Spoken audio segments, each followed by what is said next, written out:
The Local Government Act No. 2 of 2019 provides for, among other things, democratic participation in and control of decisions by the people at the local level.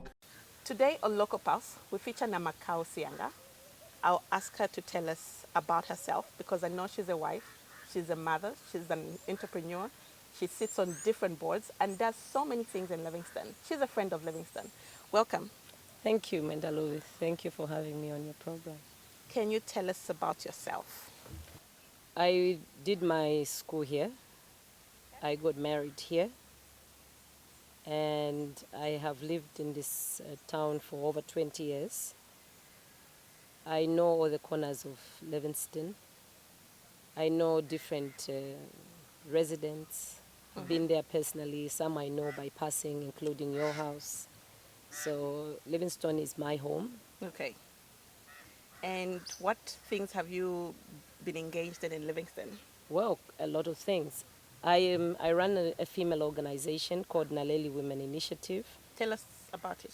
This is an initiative that was developed on the background of wanting to allow women identify their potential, their full potential in creating a livelihood for their children. So it's an NGO? It's an NGO. Okay. So we started this NGO in 2012. I started it with my friend, two ladies having a conversation, and to what has today developed into a very, very big name. We are sitting a capacity of over 4,500 women that we have directly and indirectly supported them and their families around Livingstone. We started with 2 catchment areas, that was Ngwenya and Livuyu, but as today we have a representation in different catchment areas in the communities surrounding Livingstone. You've also set up business here? Yes, I started a construction company in 2007. I developed a glass and aluminium shop, and also set up different shops in other towns within the province. And I have also been able to start to go on different contracts, which I have successfully delivered within Livingstone and outside Livingstone, but mainly centered in the city of Livingstone. Okay. Having lived in Livingstone for a long time now, over 20 years, what would you describe as development in Livingstone? One's ability, to engage a community and be able to identify the concerns or the plight of a particular community and making a difference is what I would consider as development. And over the years, the past 10, 15, 20 years, what sort of development would you say you've seen around Livingstone? Not much has really changed for me in Livingstone. I feel that this city deserves better. This city deserves a leadership that sees, and a leadership that is ready to listen, a leadership that can identify that the communities that represent, or the communities that give the leaders the mandate, have the power to even identify the agents' concerns around their communities. They are better placed because they know which portal is where, as opposed to a leader who goes and thinks, I will patch this portal, which is not even a danger in that particular area. So I feel that Livingstone has lacked in terms of leadership, and also the engagement of the community and those that we've put in leadership, particularly in this city. What's your relationship like with the MP, the mayor, and the councillors, particularly your councillor? I know my mother within my ward where I live. I think she's really trying. I have seen that in our ward we really do not have challenges with garbage. That I have seen her commitment to garbage collection. I do not know the other responsibilities that she comes with, but most of the promises that were made, I think, at the time of her seeking office have not really been fulfilled. You wield And, influence. and my relationship with the mayor is a relationship where I'll tell him, look, you haven't done that. If you're not going to sort it out, I will sort it out. For the MP, I must say it's been a relationship of he's driving his car and we're crossing paths and we're just going to wave. Because I remember that we did, as a person who runs a business community, we've engaged the MP. We've actually called him to a platform where we expected him, to come and share with us or listen to the private sector's concerns. But that has been turned down, not only once. And my argument has always been, what then is he, talking about in Parliament? We come from a policy point of view. We are a Chamber of Commerce. Ours is to advocate for policies. His is purely legislation. But his role in Parliament is to actualize these policies into law. But if the private sector, that is a serious contributor of this country's gross domestic product, is not listened to, what policies are you actualizing in Parliament? What about the mayor and the councillor? What do you think their roles are? I'm a person who has been privileged, to travel around the world. I have been privileged to visit 15 international countries.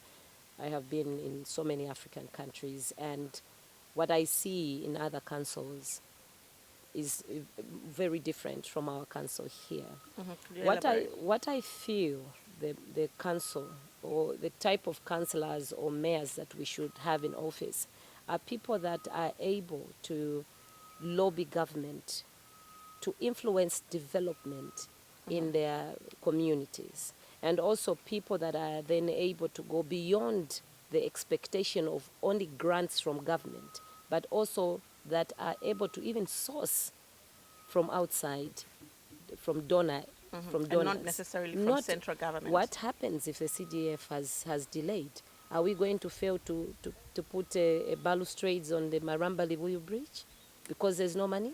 You've got to have people that have a lot of innovation, people that are creative, people that think beyond the box, people that are exposed not only to the local donors, but also to international donors. We'll get to Maramba Bridge and a few other areas, which I know you've personally had an influence in. But I would like to ask you, do you wish your relationship or your interaction with the leaders, the mayor, the MP, and the councillor, do you wish it was any better?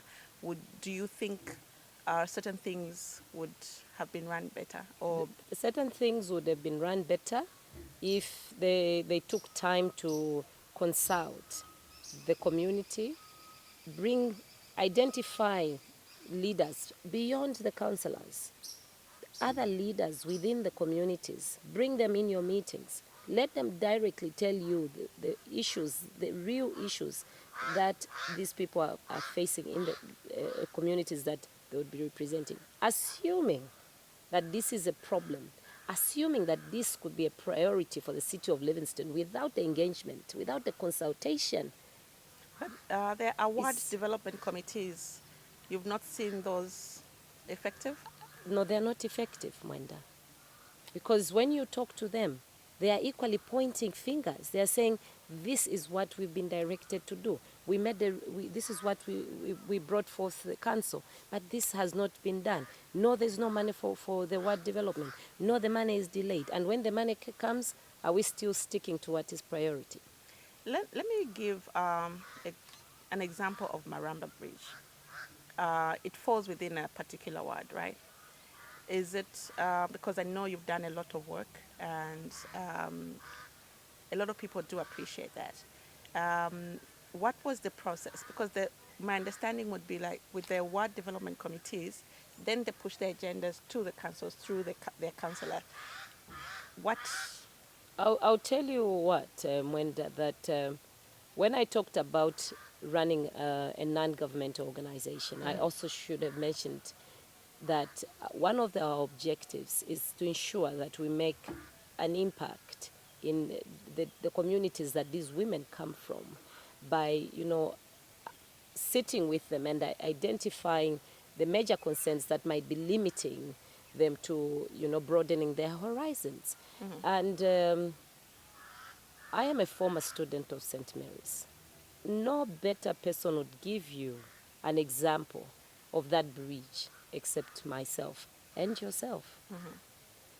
Now, when I went to the council 3 years ago to challenge them on why we should just talk about keep Livingstone City clean and not also advocate for a keep the graveyard clean campaign, I wrote a letter to them. I got 200 of my women and went to clean a public graveyard.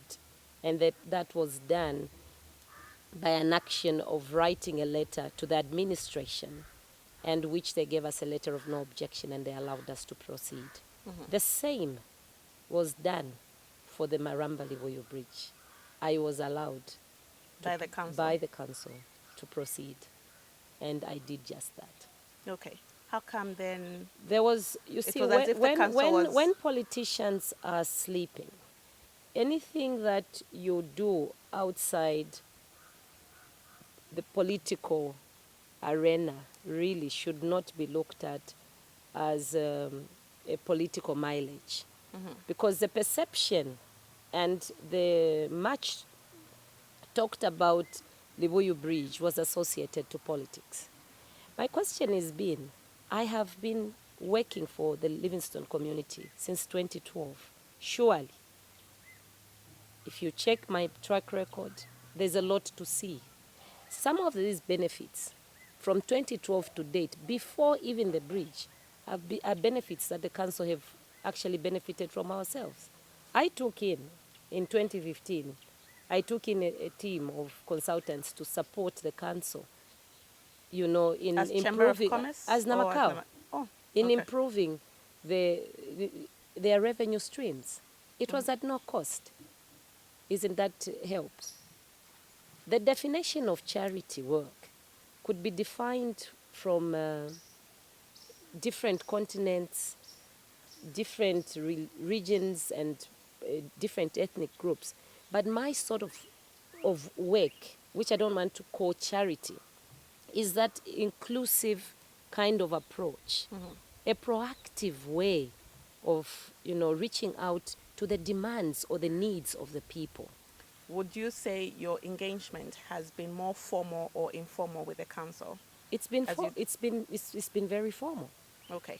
I am still trying to understand how, in the case of, for instance, the bridges, it still comes off. I think the most recent one, not just Livoyo Bridge, I think there was another small one where a councillor even went as far as saying you are overtaking or, sidelining his role. The bridge, the Linda Bridge, Yes, was actually a donation by the Rotarians. There was an international organization that was going in different countries to support bridges. Actually, that bridge that is there, when you look at it, it's a Vietnam kind of style. It's not really one that is set for an environment like the Livingstone environment. The donation from the Rotarians went right into Nkwazi Rotary Club of Lusaka, and they funded the project. It really wasn't funding that went through the council. My honest feeling about it is probably that is why people can allow, that position that everybody agreed that was a death trap to be like that, because they never spent the money. It was never a priority to them. It was a priority of other people. So even when I went there, my first consultation was with the Rotarians. Okay, and not necessarily the local structures. I consulted the Rotarians, and I told them, I actually asked them if they had any resource to, to rehabilitate that bridge, because it was not in a habitable state. And the next thing we saw was that the council and the mayor the mayor and his council of constables were running into the bridge and fixing it. Probably what we're looking at is something more sustainable. It wasn't just about putting 3-4 planks, Okay. but changing the whole entire, you know, setup. You know, like removing all the rotten timber and putting in new timber. Okay. The point that I'm actually trying to get across is emanating from complaints from councillors and other elected people that there's not enough participation of citizens in decision making. So that's why I'm asking whether you went through the channel of the Ward Development Committee or through the council to ensure that whatever it is that they have planned, you marry it, or they take on whatever it is you are going to do and put it within their plans. The process of every other public development project that I personally have done has actually been procedurally followed.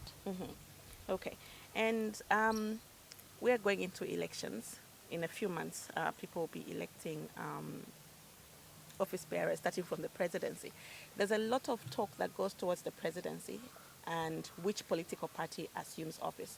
At the local level, from your assessment, is it important or does it matter which political party takes office at councillor and mayoral levels We should reach a point where the council should not just be dominated by one political party. All these challenges we are seeing today is because it's just one father and his children and saying we are going to have okra for supper and everybody says praise the Lord. We want to reach a point where we can have diverse mind, where we can have people standing up and saying we cannot do this because this is not priority. So the pattern or the system that has always been there of having one party dominancy is what has placed us where we are. Their open declaration of denying to work with the government doesn't sit well with some of us. How do you say you are not going to work with the government? Just that declaration is what is seeing Livingstone be what it is. You don't want to attend public meetings. You want to shun away from public meetings. You don't want to associate, with others for person whatever goes around certain structures at the expense of the people that gave you the mandate to represent them. The key challenge that's been cited is actually a lack of funds. Is that a government issue? Is it a council issue? No, Mwenda. Lack of finance really for me is a joke. You are able to plan with what you have. For me, it's just a question of planning, really. Does it then go back to the caliber of people that should be elected? It's just the caliber of people that you... Because for the ward development fund, I think regardless of the size of the ward, they've been receiving between 70,000 and 120,000 kwacha. So it's a question of priority. Okay. It's a question of planning. Would that be enough, coming from central government, would that be enough to foster certain developmental projects? My honest answer really is you can manage to plan with what is around you. And in my earlier remark, I mentioned that we are looking at people that are able to look beyond just the ward fund, that can also take advantage of the environment and also, mobilize resource. Okay. Now, Livingstone going forward, what do you think can drive the development agenda for Livingstone, the economic agenda for Livingstone? Firstly, it's the right leadership. Okay. It is very important that as we head into the tripartite election coming in a few months, it is very important that the citizens scrutinize the leadership. We are tired of picking anybody and making them ascend to an office based on a political party. We want to bring leaders to a table that they would be able to understand why they are there in the first place. Let's look for leaders that can think outside the box. Let's not look for leaders who, in the first place, do not even know why they are elected to office. You are not elected to office because a small boy passing in the street tells you you have a nice suit and you can lead Livingstone, and then you say, oh, people are saying I can lead Livingstone. It should be beyond that. It has to be with who you are in terms of your ability to make a difference in your city. Okay. We got to be very serious with All right. the leaders that we choose for ourselves. I was going to ask the how aspect of making sure that people elect the right leaders. It's scrutinizing. We got to scrutinize. We got to understand who is Mwenda Lubi.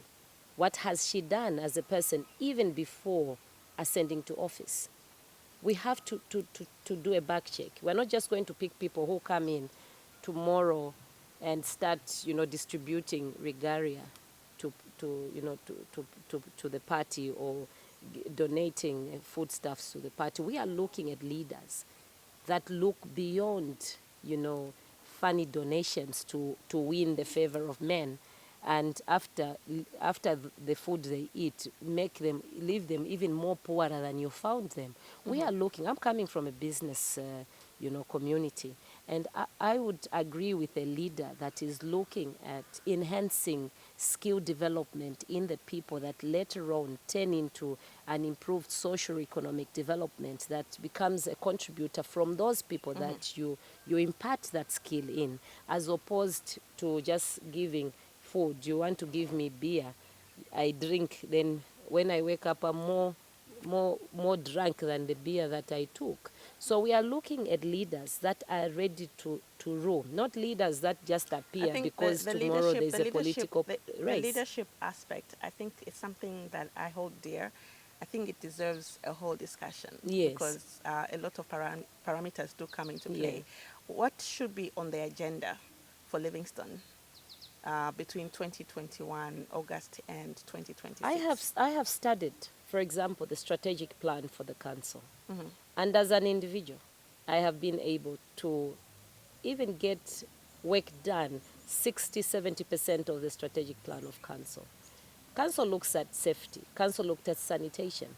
Even as an organization, we have been able to build toilets. As Naleli, we've been able to build toilets in about 5 communities of Livingstone now, just to add, to improve the sanitation. I'm probably sitting too much on the board and learning that, sanitation is an issue that is very cardinal. Yes. But as an organization, these are the differences that we've made. We've gone to communities where they have no water. And I have been able, through the initiative, to be able to mobilize resource and actually take water to the most remotest areas of Livingstone, where even our own local leadership has not been. And then when that is done, everybody wants to say, commercialize politics. Come on, so guys. what should be on the agenda? What should be on the agenda of anyone aspiring to be? We should have people who have a roadmap. We got to have leaders that are ready to transform Livingstone, that are ready to engage the community in their strategy. I'm not going to plan for Livingstone community. The people have to plan for Livingstone. They have to tell you as a leader what is key, what are they looking at, and that should be included in your strategy for Livingstone. And like I said before, I will say it again, it is very important for us to scrutinize the leaders that we bring to office. It is not everybody who poses on a ballot that will transform Livingstone. Okay, so for the agenda for the elections, the quality of leadership is people that are number one. are also able to work. Okay, so you've also touched on the council strategic plan. Should that therefore be a blueprint to a certain degree of what whoever is aspiring should plan for Livingstone? When you are looking for anything in life, you got to understand your environment. You got to understand the communities around you. You got to understand even those that are in leadership. As a citizen, you have a right to walk in the council and say, what is the council plan for us? Yes. And this is one thing that even the communities have not actually done. But I'll tell you what, people have woken up to the occasion. People now are going to make judgment based on what they see and not what they are told, and not what the color of a tree that they are told they should believe in. But now people are going to make, the citizens are going to make decisions based on the actual things that they do. Let us have leaders who say, I am going to bring development in Majwanga. And the people say, how are you going to bring development? We need water. And they say, I will bring the water. Why? Because it is it is a concern that has been identified by the people, not what you as a leader feel they should have. Are there any issues that you've been able to identify A lot. that needs to be carried forward? A lot, Okay, a lot, could you a lot. elaborate? Actually, to say carried forward might not really be what I would say right now, but identified and being able to actualize by bringing that development to the people. I Okay. have been able to do that. All right. Any particular issues for Livingstone? Right now, for Livingstone, for me purely, it is very important to change the leadership. Okay. Other than changing the leadership? Other than changing the leadership would be for me as Namakau, to continue making a difference where I can. Okay. There's been talk, I've not spoken with you directly about it in a serious manner, but are you standing for any? Oh, yes. I Okay. am one of the aspiring candidates for the next election. I will represent the people of Livingstone in Parliament Okay. in a few months. Are you affiliated to any political party? Yes, I work with the government of the day. Okay, so you want to contest as an MP, As an MP. under the Patriotic Front Patriotic ticket. Front ticket. What do you think really needs to happen for women to rise up, to be given leadership positions and to stay in those positions? First thing is to prove ourselves that we can actually take on these roles. The SADC protocol has made it very clear. I think we have reached at a point, even on the continent, that the SADC protocol now is coming so strongly on wanting to seeing women go to, having a representation of 50-50 women representation in Parliament. And what is very key is we've got to prove ourselves that we can do it. Calling on women and just saying we should also participate or we should also take on key roles is not enough. But our ability to be identified by those roles is very key. It should give people reason to want to ask, why is everybody wanting to take this leadership role? It is because those that have been given the mandate have failed. Okay, and you're up for the challenge. I am up for the challenge. All right, so is it enough that people will cast their votes come August 12th?